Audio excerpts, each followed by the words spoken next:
Magandang araw po sa inyo pong lahat. Ito po yung mutya po ng alupihan na aking pong alaga. Yan, ipakita ko lang po sa inyo. Yan. At ito po, meron pa akong kandila para pasuin po sila mamaya, testing po sa kalayo. Para po mapatunayan na ito po ay hindi po plastic.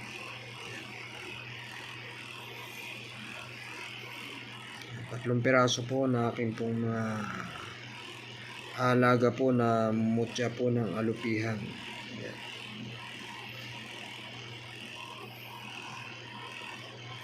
At sinasabi po nila na ang mutya raw po ng alupihan ay pampaswerte sa proteksyon.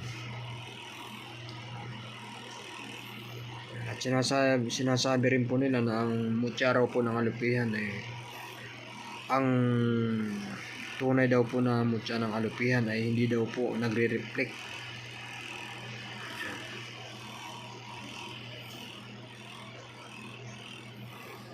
So, ayan po yung ano niya, hindi po siya tumatagos. Yung kanya pong pagkapula doon po sa tila. Nagkukulay itim po siya. Hindi po siya tumatagos. So ayan po yung ito pong una, yung nasa gitna at saka nasa dulo. And pero pareho po sila, hindi po tumatagos yung kanila pong reflection sa kulay puting tela. Yan po yung mga iniingatan ko po ng mga mutya na ipapakita po sa inyo. Ito po ay para lang po ito sa mga naniniwala po sa mga likha po ng kalikasan, ang bertud po ng kalikasan. Yan. Sa mga hindi naman po naniniwala, huwag nyo na lang pong panurin para hindi po kayo mag-iwan ng masamang salita sa comment. Yan. Ito ay para lang po ito sa mga naniniwala.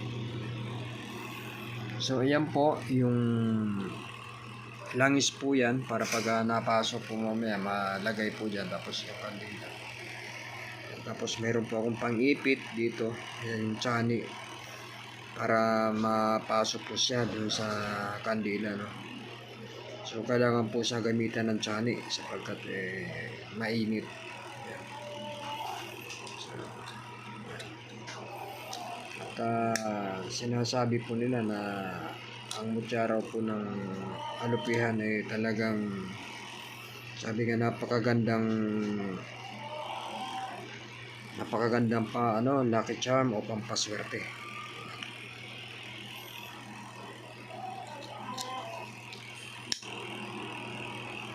Yan, sindihan ko lang po itong kandila.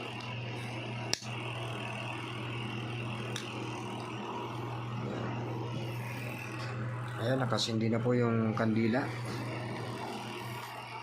So, kailangan po siyang ipitin sapagkat mainit po pagka ito po pinasok. So, ayan.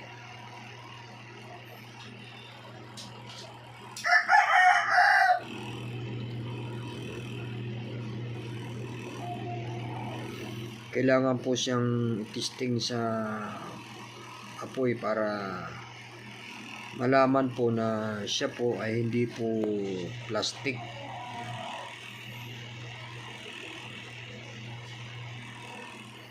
So yan po, testingin ko na po ito. Ayan po yung kandila.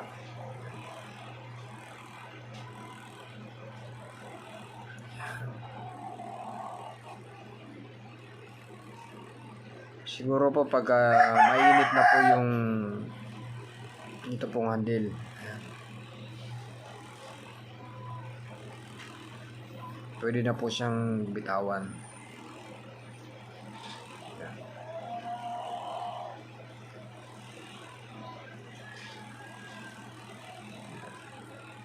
Yan, nagbabaga na po yung handle po, yung dulo. Nakakaramdam na po ako ng medyo init. Ayan. Nakita nyo naman po, umuusok pa. Ayan. So yan po yung Yung una po na testing, matignan po mamaya pagka natapos po yung testingin. Talaga mainit po talaga yung handle.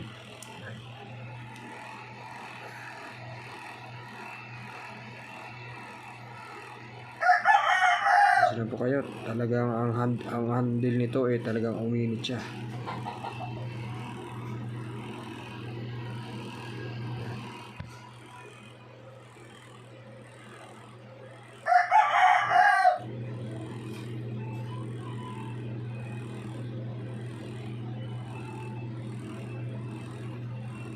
Unti-unti pong umiinit. Yan, nalaglag na po. Ayan.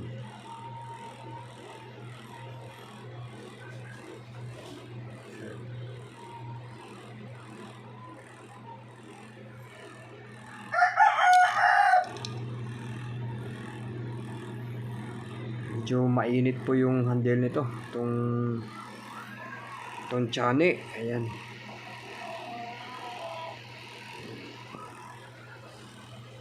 Ito na po yung panghuli.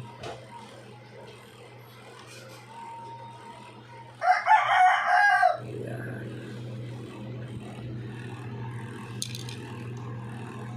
Ito nyo naman umuusok pa.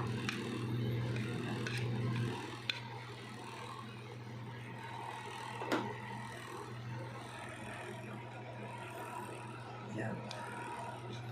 Para malaman po na siya po ay hindi po plastic.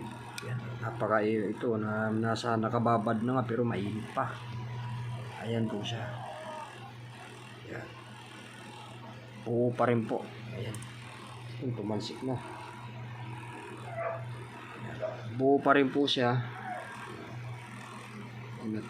Tumalsik po yung isa sa baba. Hindi po siya na lusaw. Yan. Buo pa rin po. Hindi po siya nalusaw kahit idinaan po sa apoy. Yan. Yung isa, ayun na tumalsik po sa baba. So natira dito sa aking kamay po yung dalawa. Buong buo pa rin po. Kasi kung ito po ay plastic, ano po ito, wala na po ito sa tindi po ng apoy po ng kandila na yan ano na po yan, nalusaw na siya. Talagang ano pa rin po, buo siya.